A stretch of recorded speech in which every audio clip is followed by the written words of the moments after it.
Sit up in your chair. Adjust yourself around so that you're in a comfortable position, or as comfortable as can be.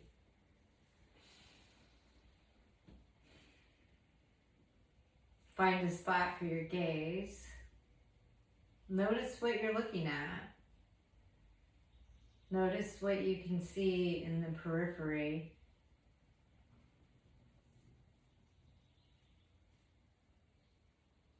Feel this clothing on your skin, your contact to the chair.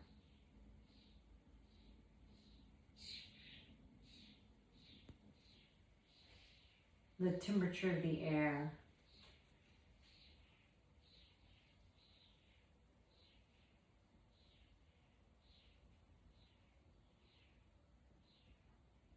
Consider this sense of taste.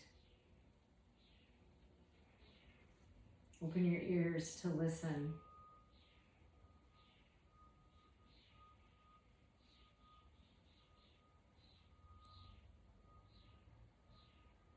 What do you smell?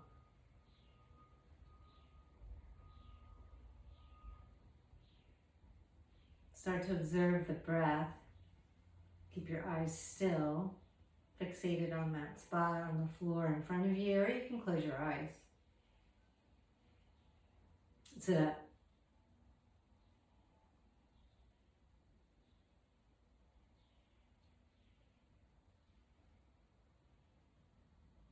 At the end of the exhale, start to set some tone in the low belly.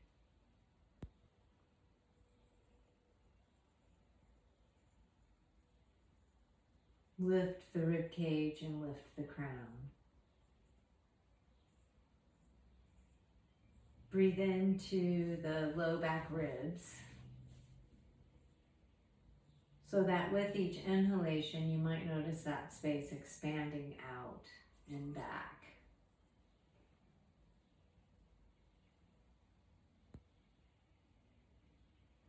See if you can maintain that out and back on your next inhale, or at the end of your next inhale. See if you can keep that activation happening.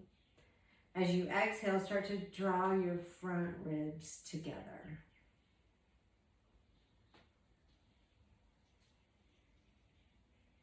Lift the ribs, lift the crown. Return attention to your breath. On your next exhale, rotate the head to the right. And rotate the head to the left. And back to the right. Go at your own pace. And if you meet any stuck spots or resistance, don't push past it. Just stay within the range, whatever it is, just kind of checking in and seeing what's available in terms of mobility in your neck. And right where you are, however it feels in your neck, that's perfect. That's exactly how it's supposed to be for you right here, right now.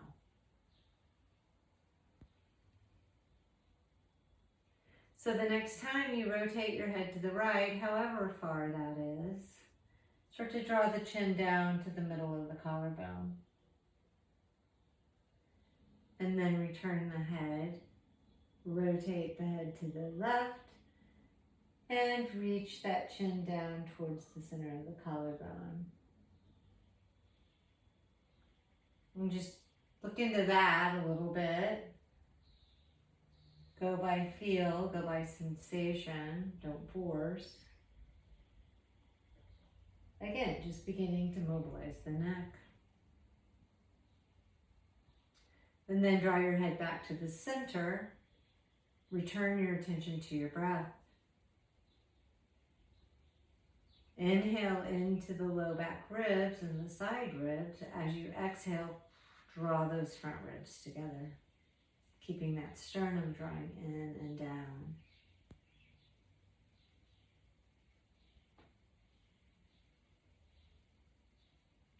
On your next exhale, start to lower your chin down towards your chest, but not like you're trying to like scrunch the chin down, right? You want to reach that chin down as if you had a tennis ball, which you can get. Go grab a tennis ball, or like I got this handy. And I'm holding it under my chin, but I'm still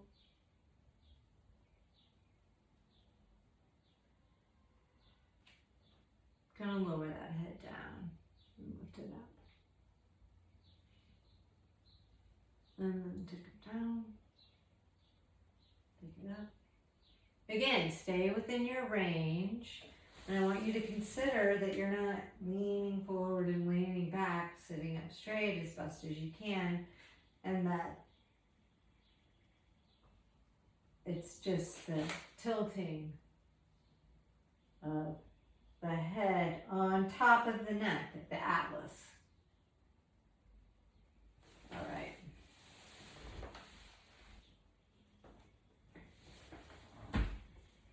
Okay. So then, I want you to rotate your head to the right, and then just start to rotate the rib cage to the right. And then bring the head back to the center. And you're going to rotate the head to the left, and then the ribs to the left. So as you rotate the head to the right and the ribs to the right, you can draw that right shoulder back and maybe kind of pull that left shoulder in, out in front of you, to kind of help get that to happen. But I want you to primarily focus on using the rib cage. So bring it back, inhale into the low back ribs and the side ribs. And then as you exhale, start to rotate the ribs. Let your head this time be a byproduct. So don't lead with the head. Just allow the head to turn as if it was, as if it was directly related to the movement of the ribs, which is hard to isolate, but possible. So rotating those ribs over to the left, and then you can start to press that right arm into the inside of the right leg to get maybe a little bit more leverage. And then in the opposite direction, so maybe now you're starting to get a little bit of a stretch. Draw your front ribs towards the back, so you're trending more towards global flexion. And you've already got flexion happening in your hips, but you want to avoid lifting the chest. Not that there's anything wrong with that, but for the purpose of this, I want you to keep that sternum in and down. Some of us are more chesty, lifty, uppy than others. All right, and then come back to the center. Now lift those shoulders up towards your ears. Press the shoulders down. Again, lift them up. Press them down. Draw your shoulder blades towards one another, and then draw the shoulder blades away from one another as you start to hollow out the upper chest. Again, squeeze those shoulder blades together, and then again, hollow out that front chest. All right, back to the center. Rotate the head to the right, rotate the ribs to the right, pressing into that left leg. Resist, resist, resist, resist as you come back through. Again, rotate the head to the left, ribs to the left. Press the right arm into the right thigh. Good. Keep that activation happening as you return the rib cage to the center. All right, so now you really need to pay attention. Like if you've got, stuck spots or pain or whatever it is, then back off, right? If you just are going to force yourself through it because that's what you've always done and you thought that's what you're supposed to do, no. I'm inviting you to listen to your own body. It's your own best teacher, but to kind of use those spots to kind of shift yourself around, right? You're at home, so who cares? Nobody's looking at you unless you're with all your friends, and if you are, lucky you, invite me over. But really take the time to kind of Notice when you press your arm into that left leg wants to move away, but maybe it doesn't. Maybe there's something jakey in your hip. So you can draw that thigh in towards the other thigh and let the arm be in contact. Going to the other side. All right.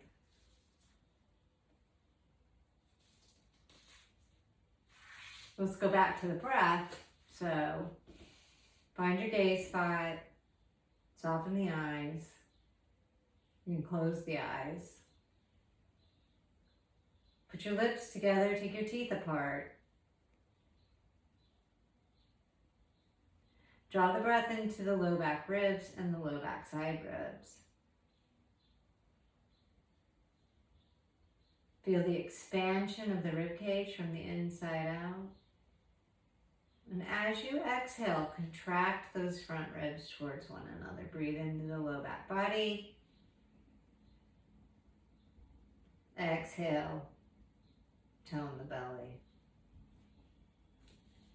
Relax the eyes and allow the arms to hang out of the shoulders, right? They are designed to hang. Often where, like we've got our arms like sucked up into our bodies, which is fine. Don't make that a problem if that's what's happening to you. You're not the only one. But just starting to relax those arms. This is a good place too to like grab some light hand weights or something to kind of ballast the arms out of the shoulders.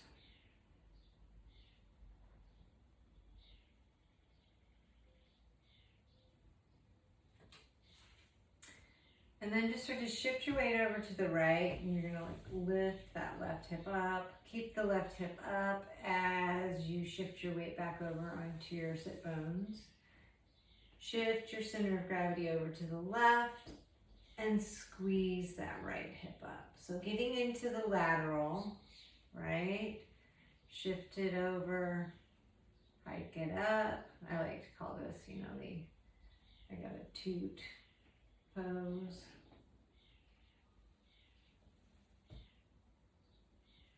Right, so this starts to tip the pelvis. Lift the ribs, lift the crown, come back to the center, and then you can draw your sit bones towards one another, and then take the sit bones away from each other. Sit bones together and apart. Together, the posterior tilt of the pelvis, apart, the anterior tilt. All right, and then the I got a toot. Sit bones together, transfer your weight over to the left. Sit bones apart, tipping that pelvis anteriorly, shifting your weight back over to the right, and then bring the sit bones together. Take the sit bones apart, start to shift your weight over to the left. Bring those sit bones together. And then sit bones come apart as you transfer your weight to the other side. Sit bones back together. And then back to the center. Awesome. Now, it's a good time to grab a drink. Always try to make sure everybody gets their hydration.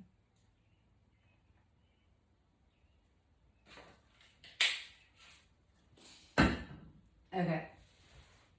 So,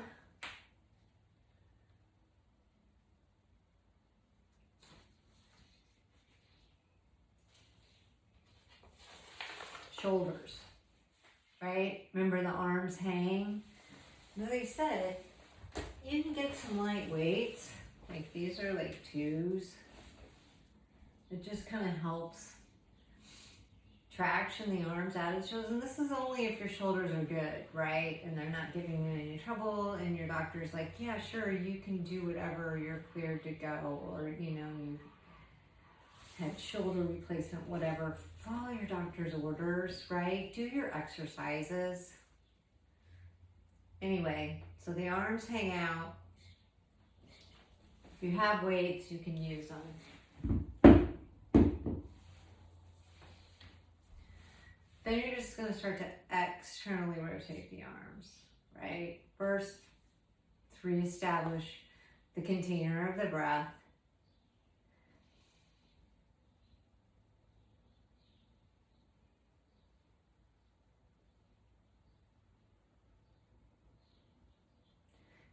Feel the expansion of the inhalation into the low back ribs.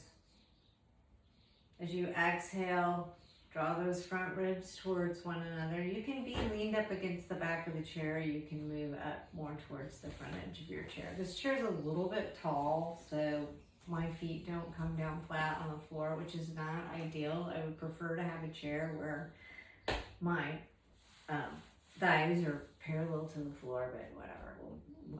It's not the end of the world, and you know, we only have what we have, so we do with that what we do. Back to the breath. Establish your gaze. Return your attention to this present moment. Broaden through the hands, through the feet. Get a sense of the whole body.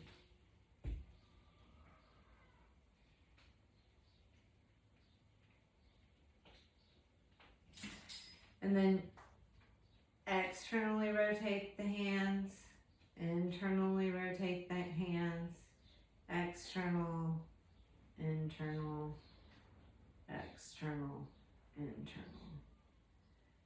And then start to see about, as you internally rotate, that you invite the humerus bone all the way up into the complex of the shoulders. When you think about the ball of the humerus coming in, as you internally rotate it, that's changing the configuration coming into the shoulder. So you might have discomfort there in that position, so don't go so far, right? Or just take it to external rotation and see what that feels like. Now we really resist as the arms externally rotate. It's very common that the whole rib cage will lift, and we really want to try to avoid that. So as you're externally rotating, if you start to notice the chest lifting, let that be your stopping point, and then you go back to the internal rotation and the external rotation. Internal rotation, you might notice your shoulder blades on your back as you internally rotate, drawing away from the spine. Maybe you don't feel anything. Don't make that a problem. Again, externally rotate and start to add a little bit of effort to draw those shoulder blades together, but keep the chest in and down.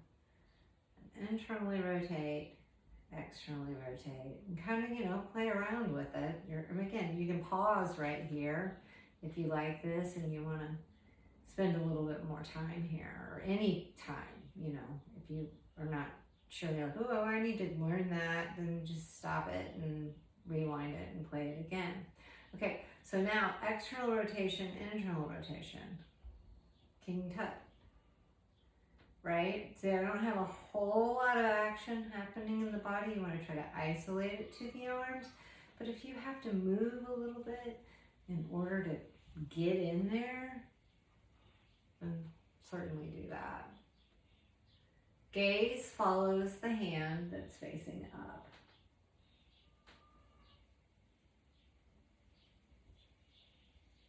Again, back off, take your time, right? I've been doing this for, I don't know how long. So I've got plenty of practice and my body loves it. But, if you're only here and you've got to learn the movement, right? In order to be able to kind of set yourself free in it.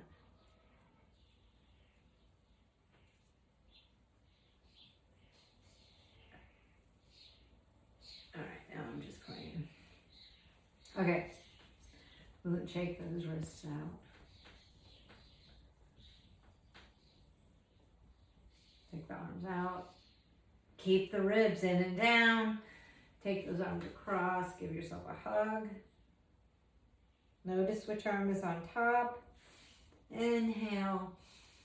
Take the opposite arm on top. Spin that head down toward your chest. Spin the upper ribs down. towards the belly as if it were a wheel. That's a whole nother lesson. Okay, so now hips, right? So has been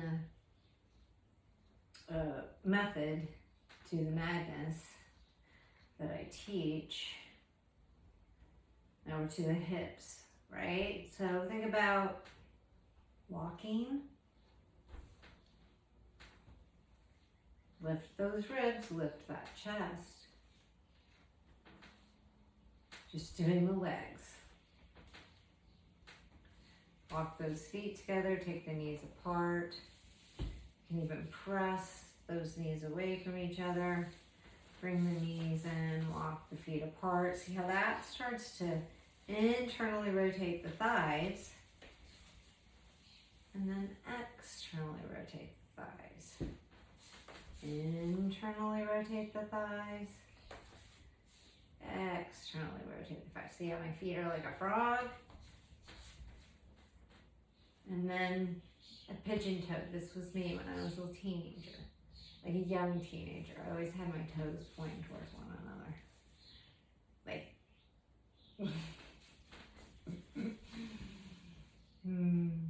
Okay.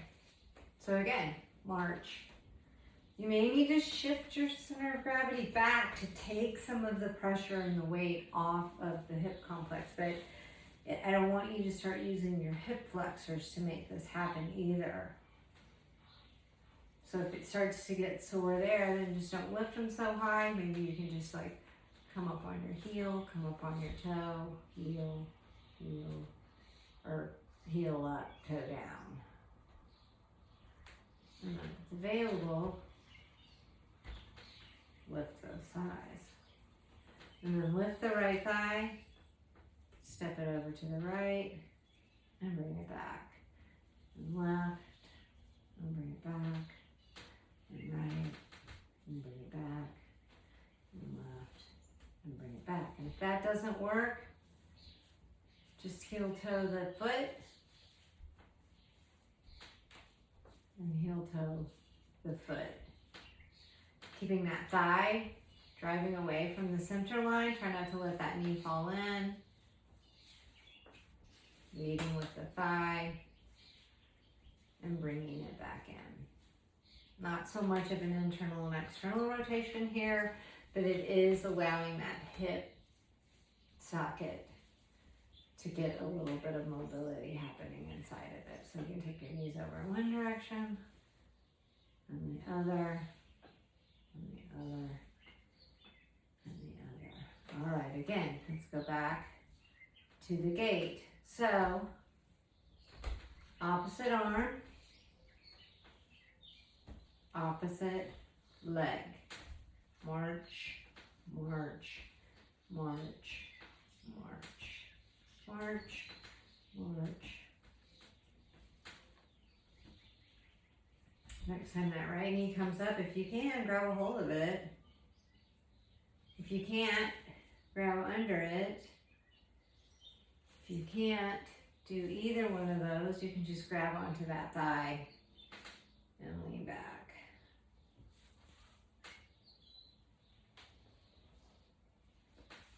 Set that foot down. And press that foot down in order to lift the opposite thigh.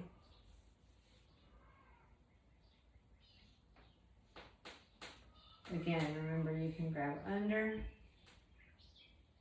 or you can keep that foot down, grab onto the knee, lean back, or grab a hold of the thigh. Or even maybe if you had like a towel or something that you could use, where you could, not a towel, but a little too, grab onto that knee and just lean it back. You can take it under, pull it up. Okay.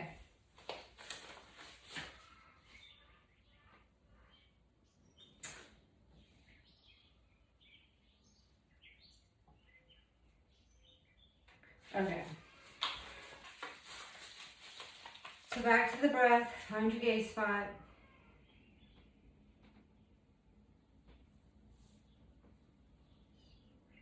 Send the breath to the low back ribs, backside ribs.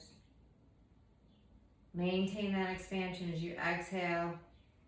Draw those front ribs together. Lift the ribs, lift the crown. Keep your lips together and your teeth apart.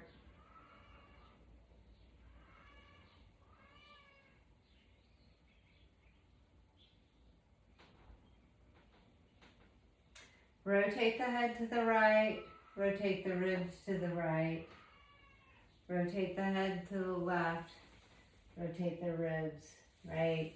You can use the arms, start to reach the arm back. Just try to keep the palms facing towards one another. See how this is an external rotation in the arm. And then that's internal, internal, internal. Like you're moving something out of the way. Walking through a cornfield.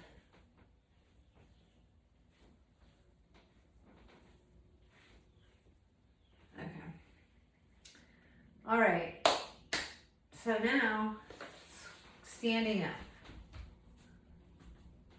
Stagger your feet so one foot's a little bit in front of the other, and then you're just gonna kind of rock yourself up to standing. And then know where your chair is, take it back. Stand up, reach back, and sit down. Keep those hips drawing back. Back, back, back, back, back, back, back, back. Hips reach back. One more time. Switch sides so that now your left foot's coming out in front and you've got your right foot. You can reach those arms back, internally rotate, hinge forward in your hips, and then come up to standing. Internally rotate. Reach those arms back, back, back. Again, internally rotate, stand up. Sit down. Stand up. You might notice one side is more coordinated than the other. That's very common. All right. And then if you can, bring both feet together. I'm trying to see. I don't have a ball in here that's appropriate. So to stand up, just stand up. Oh my God. All right, so now we're just gonna swing your arms.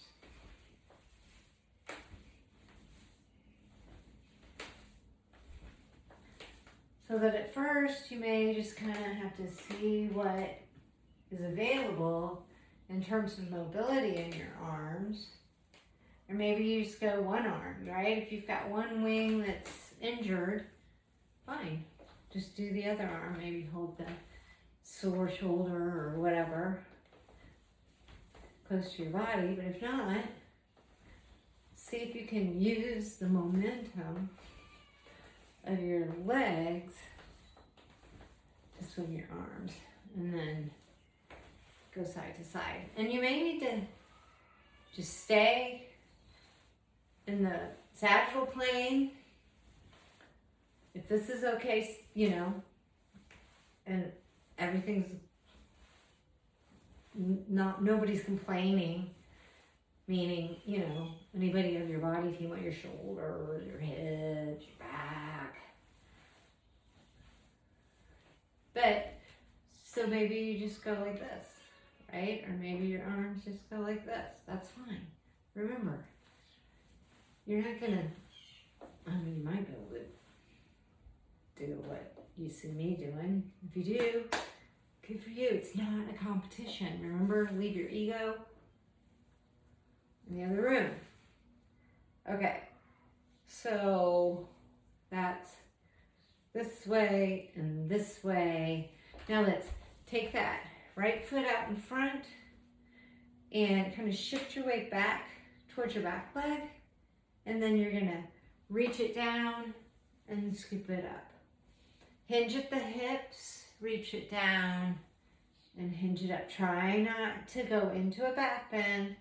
Hinge the hips back, dig it, lift it.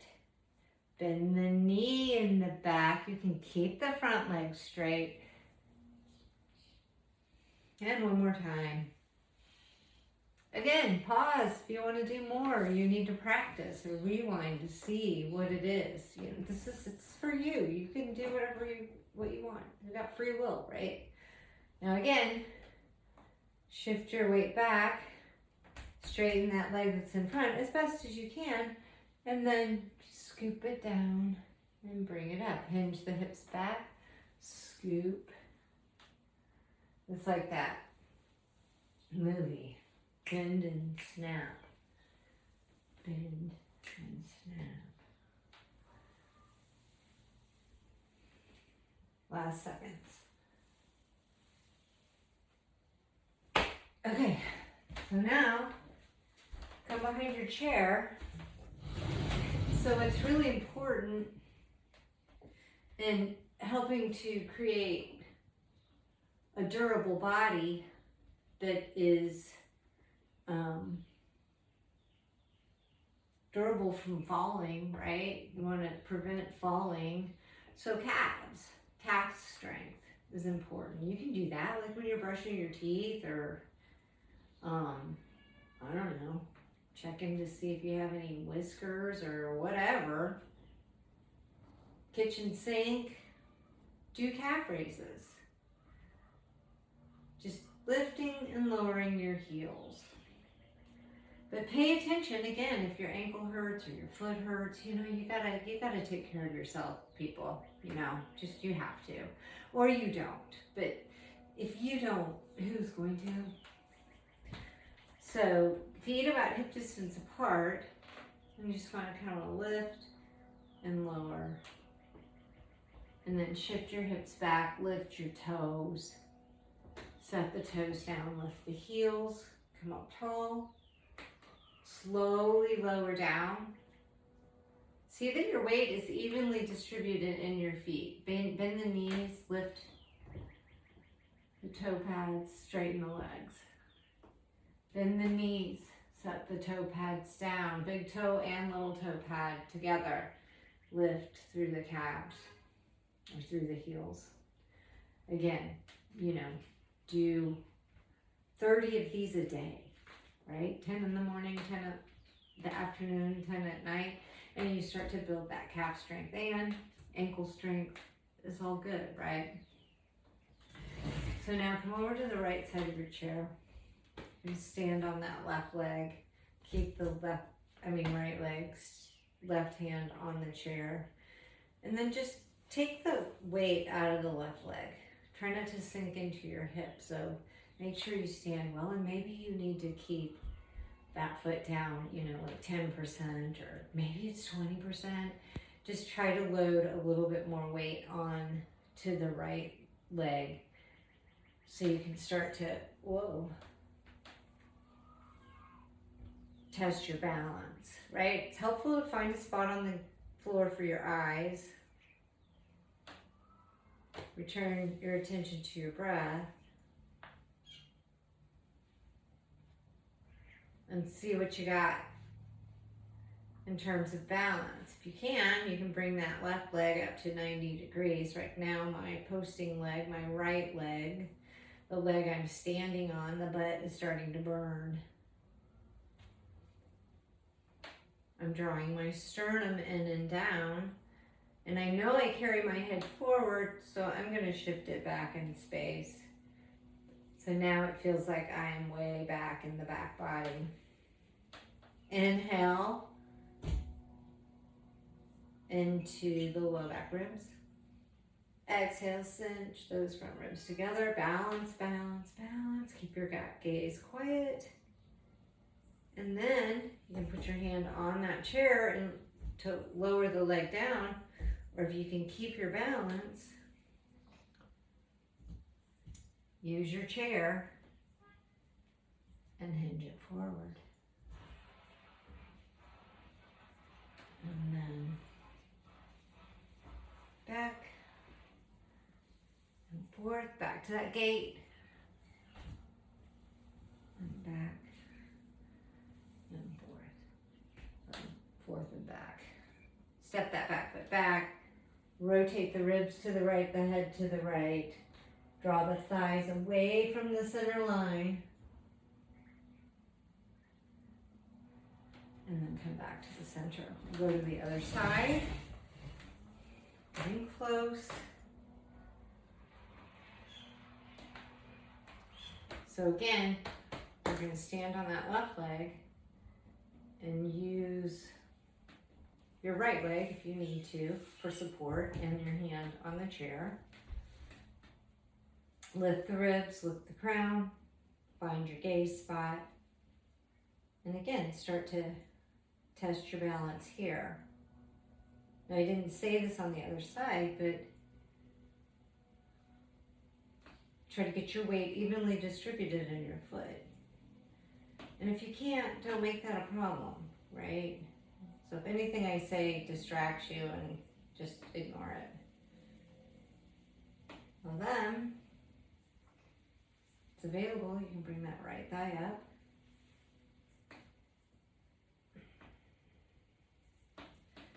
Drawing my head back in space, my sternum in and down, knowing that those cues are always the same. And then use the chair, hinge at the hip if it's available. And maybe you don't even need the chair.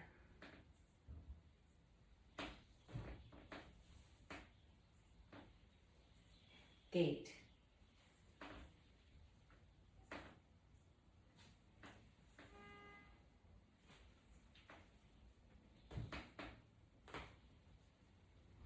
All right, this time step that right foot back behind the chair so your stance is wide. Lift the ribs, lift the crown, rotate the head to the left, rotate the ribs to the left. Draw the thighs away from the center line. You can come up on that back toe. You can come up on that front toe. And then unwind out of that. And then I like to call this the Juanitas. You're going to hold on to the back of the chair like you're pinning the chair to the floor. Walk your hips back so that your hips are over your feet, right? You can hold on to the sides of the chair so that you're making a 90-degree angle between your torso and your legs. Draw your heart towards your spine. Inhale into those low ribs. And as you exhale, take your sit bones apart. Lift the gaze, only if that's available. Bring the sit bones together. Lower the chin down towards the chest. And one more time, sit bones apart. Sit bones together. Pretend like you've got that ball under your chin. And then just start to walk the feet back to the chair. Have a seat, take a drink.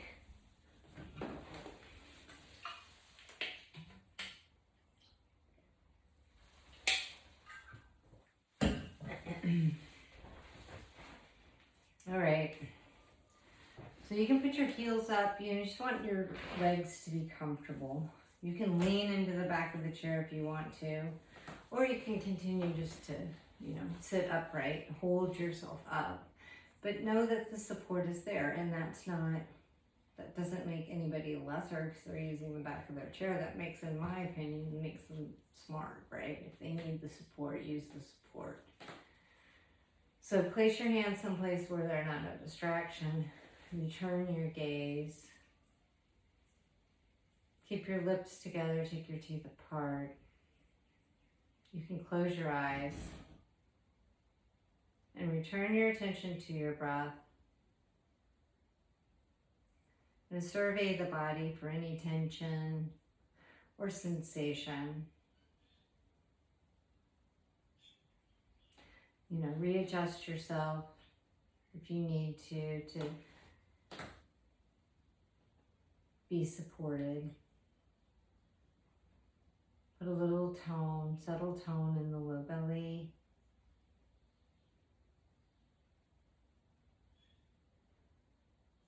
Breathe into that low back space. See if you can keep that activation as you exhale, drawing the front ribs together. Really setting the spine up well. And the container of the breath. So just start to observe the breath. Soften your face.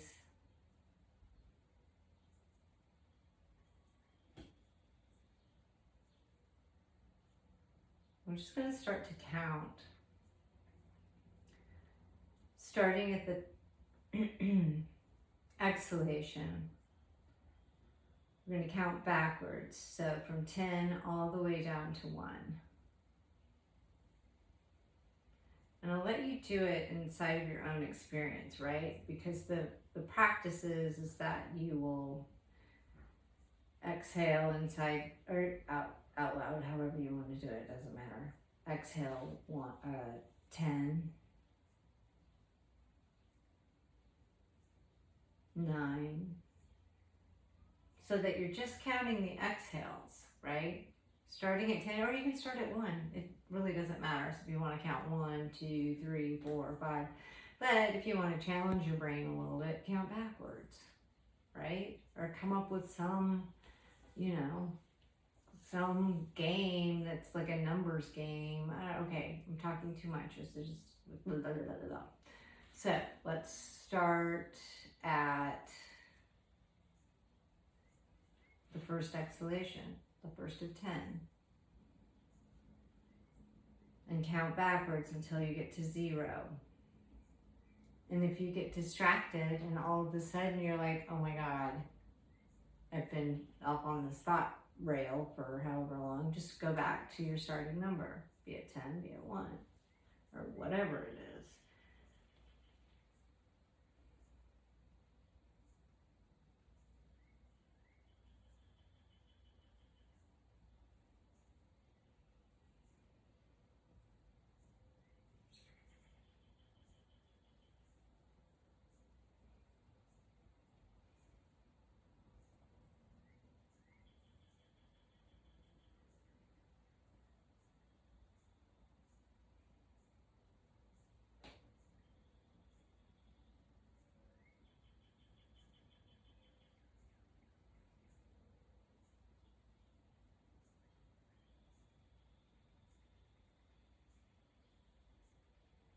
Just go back to 1. If you get lost, start over.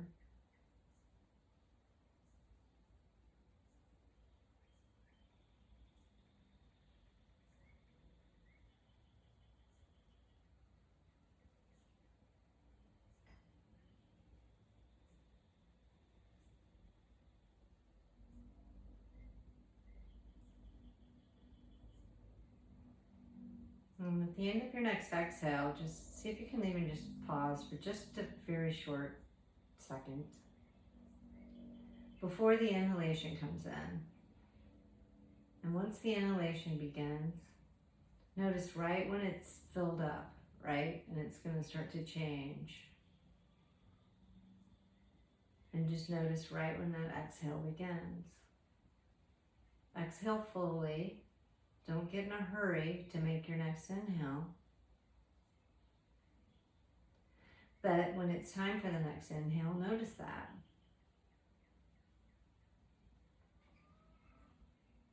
And then notice when it's time to exhale, right at the beginning, and follow it all the way to the end, right before it turns in to the next inhale.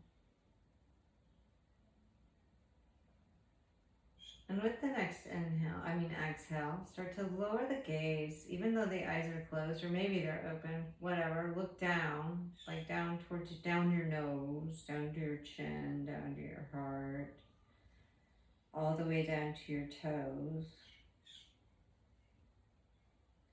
And then as the inhalation begins, start to See all the way up the shins, to the knees, to the hips, to the shoulders, to the crown, all the way up over to the top of your head, maybe even like down to the base of your neck. And then again, exhale, see the back of the head, the silhouette of the face, down the throat, down the front body. And then one more time, up the front of the body.